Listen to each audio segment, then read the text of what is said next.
உங்கள் favourite TV ஷோக்களை இனி miss பண்ண தேவையில்லை. ZEE5 இல் முற்றிலும் இலவசமாக காணுங்கள். இங்கேயும் எப்பொழுதும். உனக்கும் மாப்பிளைக்கும் என்ன பிரச்சனை? முதல்ல அதான் சொல்லு. என் லைஃபே பிரச்சனையில கொண்டு வந்து நிறுத்திருக்காமா. சும்மா மாப்பிளன்னு. ஏண்டி, இந்த வீட்ல இருந்து நல்ல விதமா தானே போன? என்கிட்ட ஒரு வார்த்தை கூட சொல்லாம தானே போன? சரி, நம்ம பொண்ணு நல்ல முடிவு எடுத்திருக்கான்னு நானும் சந்தோஷப்பட்டேன். இத்தனை நாள் நீ அங்க நல்லா தானே இருந்த. இப்போ வந்து இப்படி பேசினா என்ன அர்த்தம் வீரா? நான் கேட்டுட்டே இருக்கேன்ல, சொல்லு. போய் ஜாலியா எக்ஸாமுக்கு ப்ரிப்பேர் பண்ணு. அரியர் விழுந்தாலும் மறுபடியும் எழுதி பாஸ் பண்ணிக்கலாம். நான் எந்த அப்ளிகேஷன்லயுமே கையெழுத்து போடலையே. ஹால் டிக்கெட் எப்படி வீட்டுக்கு வந்துச்சு? 2 தடவை போட்டு பார்த்தேன், 3ஆவது தடவை போட்டு கொடுத்துட்டேன். மா, அவன் யார் என்ன படிக்க வைக்கிறதுக்கு? அவனுக்கு என்ன ரைட்ஸ் இருக்கு? என்னமோ அவன் படிக்க வச்சுதான் நான் பட்டம் வாங்கணுமா? இதெல்லாம் என் அண்ணன் செய்ய வேண்டிய விஷயம். இதெல்லாம் அவன் செஞ்சு பேர் வாங்கணும்னு நினைச்சிட்டு இருக்காமா? அது எல்லாத்தையும் நான் அலோவ் பண்ணிட்டு இருக்கணும்ல. ஓ, இதுக்கு தான் மேடம் கோவிச்சிட்டீங்க வந்துட்டீங்களா? ஆமா. ஏண்டி, அவர் உன் புருஷன்டி. அவருக்கு உன் மேல இல்லாத உரிமையா? நீ பாதியிலே விட்ட படிப்பை முடிக்கணும்னு அவர் முயற்சி எடுத்திருக்காரு. இதுல என்ன பெருசா நீ குத்தத்தை கண்ட? ஆமா, ஏற்கனவே இத பத்தி அவர் உன்கிட்ட பேசியிருக்கணுமே. ஆமா, ஏற்கனவே ஒரு தடவை கேட்டான். அவன் கேட்டப்பவே எனக்கு இதுல விருப்பம் இல்லைன்னு சொல்லிட்டேன். போட்டேன்னா முதல்ல அவன் இவன் பேசுறத நிறுத்து. கொஞ்சம் கூட மட்டு மரியாதை இல்லாம.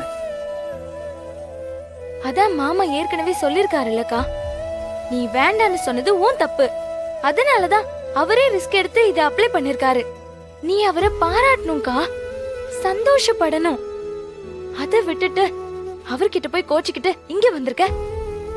உனக்கு எதுவும் தெரியாது, அமைதியா இரு. எனக்கு எல்லாமே தெரியும்க்கா, உனக்கு தான் எதுவும் தெரியாது. அதான் எதுவுமே புரிஞ்சுக்க மாட்டேங்கிற. வீரா, அவர் இந்த வீட்டுக்கு மருமக மட்டும் இல்ல, மகனா இருக்காரு. நான் அத பலமுறை பாத்திருக்கேன். என்ன பண்ணாரு? உங்ககிட்ட வந்து இப்படி அப்படி நடிச்சிட்டு இருந்திருப்பான். யாரு, மாறன் தம்பியா? அந்த தம்பி என்கிட்ட பேசின வரைக்கும் நடிச்ச மாதிரி ஒரு தடவை கூட எனக்கு தோணுனது இல்ல வீரா. அதெல்லாம் அவருக்கு தெரியாது. நானும் எத்தனையோ பேரை பாத்திருக்கேன். மனசுக்குள்ள உன்னை வச்சுக்கிட்டு வெளியில ஒண்ணு பேசுவாங்க. ஆனா மாறன் தம்பி அப்படி இல்ல. நீ இந்த வீட்ல இருந்து போனதுக்கு அப்புறம் எனக்கும் பிருந்தாவுக்கும் ஒன்னொன்னும் பார்த்து பார்த்து செய்யறாரு, தெரியுமா உனக்கு?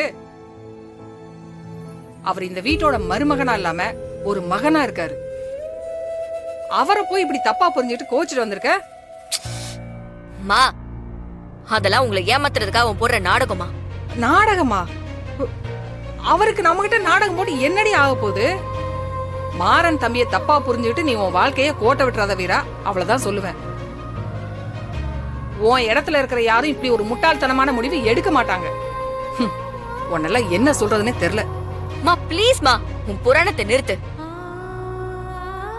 நீ ஏன் நிலைமையில இருந்து பாக்கணுமா? அப்பதான் உனக்கு இந்த பிரச்சனை என்னங்கிறது புரியும். என்ன உன் நிலைமை? என்கிட்ட சொல்ல, நானும் புரிஞ்சுக்க முயற்சி பண்றேன். சொல்லு வீரா. இந்த குடும்பத்துல சரியான நேரத்துல நிதானமா யோசிச்சு சரியான முடிவெடுக்கிறது நீதான். அத நானும் சொல்வேன், உன் அண்ணனும் பல தடவை என்கிட்ட சொல்லியிருக்கான். ஆனா இப்பெல்லாம் உன் வாழ்க்கையில நீ எடுக்கிற முடிவு தப்பாதான் இருக்கு. எதுவா இருந்தாலும் கொஞ்சம் யோசிச்சு முடிவு பண்ணு. ZEE5 ஆப்பை டவுன்லோட் செய்து அனைத்து எபிசோடுகளையும் இலவசமாக பாருங்க.